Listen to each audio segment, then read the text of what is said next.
ഞാൻ കൃഷ്ണപ്രിയദർശൻ.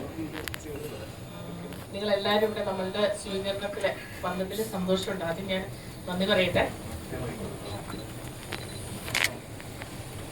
കേൾക്കുന്നുണ്ടല്ലോ അല്ലേ?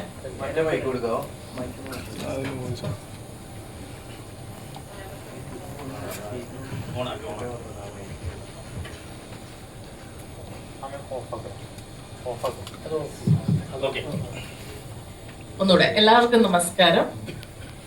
ഞങ്ങളുടെ ക്ഷണം സ്വീകരിച്ച് വന്ന എല്ലാ മീഡിയക്കാർക്കും നമ്മുടെ എൻ്റെ മാത്രമല്ല നമ്മുടെ ക്രൂ മെമ്പേഴ്സിൻ്റെ എല്ലാവരുടെയും സ്വാഗതം. നമ്മളിന്നിവിടെ സംസാരിക്കാൻ പോകുന്നത് ആലി ഒരു ഓണച്ചിത്രത്തെ കുറിച്ചാണ്. ആലി എൻ്റെ രണ്ടാമത്തെ സിനിമയാണ്. ഡയറക്ഷനിൽ ഞങ്ങളുടെ മനഹർ സിനിമാസ് ബാനറിൽ രണ്ടാമത്തെ പ്രൊഡക്ഷനിലാണ് ആലി വന്നിരിക്കുന്നത്. ഈ സിനിമയിൽ ഒരുപാട് പേര് അഭിനയിച്ചിട്ടുണ്ട്. ഒരുപാട് ടെക്നീഷ്യൻസ് വർക്ക് ചെയ്തിട്ടുണ്ട്. നിങ്ങൾക്ക് കാണാം അല്ലേ, ഒരുപാട് പേര് നമ്മുടെ കൂടെ ഉണ്ട്. ഒരുപാട് പേര് ഇതിൻ്റെ പിന്നിൽ നിൽക്കുന്നുണ്ട്. നമുക്ക് ഒരുപാട് ആഗ്രഹമുണ്ട് എല്ലാ പേരെയും നമുക്കിവിടെ ഉൾപ്പെടുത്തണം എന്നുള്ള കാര്യം. എല്ലാവരും ഇതിൽ അഭിനയിച്ചവരും വർക്ക് ചെയ്തവരുമാണ്. ഈ സിനിമ എന്തുകൊണ്ട് നിങ്ങൾ തിയേറ്ററിൽ പോയി കാണണം എന്ന് ഞാൻ ആവശ്യപ്പെടുന്നത്, ഇതൊരു റൊമാൻറ്റിക് മൂവിയാണ്. അതോടൊപ്പം തന്നെ ഒരു ഫാമിലി ചിത്രമാണ്. നിങ്ങൾക്ക് പോസ്റ്റർ കാണുമ്പോൾ മനസ്സിലാവുമല്ലോ ഇതൊരു ഫാമിലി ചിത്രം കൂടെയാണെന്നത്. അപ്പോൾ സമൂഹത്തിന് ആവശ്യമുള്ള കുറച്ച് നല്ല രസകരമായ കാര്യങ്ങളും കോമഡി, ത്രില്ലർ എല്ലാം ഉള്ള ഓണത്തല്ലൊക്കെ ഉള്ള ഒരു സിനിമയാണ്. അപ്പോൾ ഈ ഓണത്തിന് ഓണസദ്യയായിട്ട് നിങ്ങൾ ഇത് കരുതിക്കൊണ്ട് ഞങ്ങളുടെ സിനിമ മാക്സിമം പബ്ലിസിറ്റി കൊടുത്തുകൊണ്ട് ഞങ്ങളുടെ സിനിമയെ വിജയിപ്പിക്കണം എന്ന് ഒരു ആവശ്യവും ഒരു റിക്വസ്റ്റുമാണ് എനിക്കുള്ളത്. ഞാൻ ഇതൊന്ന് കൃഷ്ണപ്രസാദ് സാറിന് കൈമാറുകയാണ്. സാറിന് കുറെ പറയാനുണ്ട്. ആലി ഒരു ഓണത്തിന് ഇറങ്ങുന്ന, നിങ്ങൾക്കറിയാവുന്നതുപോലെ ഇത്തിരി വലിയ പടങ്ങൾ ഇറങ്ങുന്ന ഒരു സമയമാണല്ലോ ഓണം.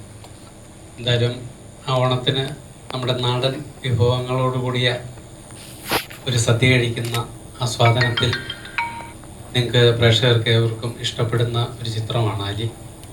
ആലി എന്ന് പറയുന്ന സെൻട്രൽ ക്യാരക്ടർ ചെയ്യുന്ന ഹീറോയിൻ്റെ ഫാദറിൻ്റെ വേഷമാണ് ഞാൻ ചെയ്തിരിക്കുന്നത്. വളരെ എന്താ പറയുക, ഞങ്ങളൊക്കെ ഒരു കുടുംബം പോലെ തന്നെ കഴിഞ്ഞ് ഞങ്ങളുടെ ഒരു കപ്പിത്താനാണല്ലോ ഡയറക്ടർ എന്ന് പറയുന്നത്.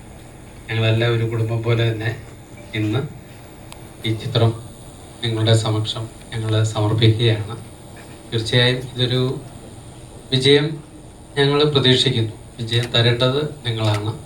അതിനുവേണ്ടി ആത്മാർത്ഥമായിട്ട് പ്രാർത്ഥിക്കുന്നു. അതോടൊപ്പം നിങ്ങളുടെ സപ്പോർട്ടും തേടുകയാണ്. നന്ദി.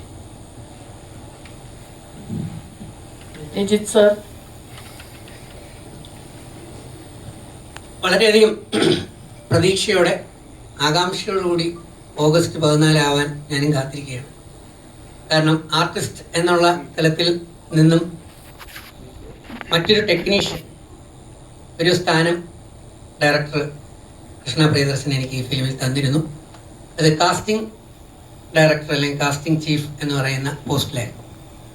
അപ്പം ഞാൻ മുമ്പ് പലപ്പോഴും പറയാറുണ്ടായിരുന്നു, കഴിവുള്ള പലരെയും കൈപിടിച്ചുയർത്താൻ മാക്സിമം നമ്മൾ ശ്രമിക്കും എന്ന്. അക്കൂട്ടത്തിൽ ഈ സിനിമയുടെ സ്ക്രിപ്റ്റ് വായിച്ചു കഴിഞ്ഞപ്പോൾ ആ ക്യാരക്ടേഴ്സിനെ ബേസ് ചെയ്തുകൊണ്ട് ഏകദേശം 32 ആർട്ടിസ്റ്റുകളെ ഒത്തിരി സിനിമകളിൽ പെർഫോം ചെയ്തിട്ടുള്ളതും പിന്നെ ഒരു പിടി ന്യൂ ഫേസുകളും ഉൾപ്പെടെ 32ഓളം ആർട്ടിസ്റ്റുകളെ ഇതിലേക്ക് കാസ്റ്റ് ചെയ്യാനും അവരെല്ലാവരും തന്നെ വളരെ ഗംഭീര പെർഫോമൻസ് ആലിയിൽ കാഴ്ചവെക്കുന്നത് കണ്ടപ്പോൾ നമ്മുടെ സെലക്ഷൻ അല്ലെങ്കിൽ കാസ്റ്റിംഗ് ചീഫ് എന്നുള്ള തലത്തിൽ ഈ ആർട്ടിസ്റ്റുകളെ സെലക്ട് ചെയ്ത് കൊടുത്തപ്പോൾ എനിക്ക് വളരെയധികം സന്തോഷവും സംതൃപ്തിയും തോന്നി. ഇനി ഓവറോൾ അത് അവരുടെ പെർഫോമൻസ് മൊത്തം എങ്ങനെയുണ്ട്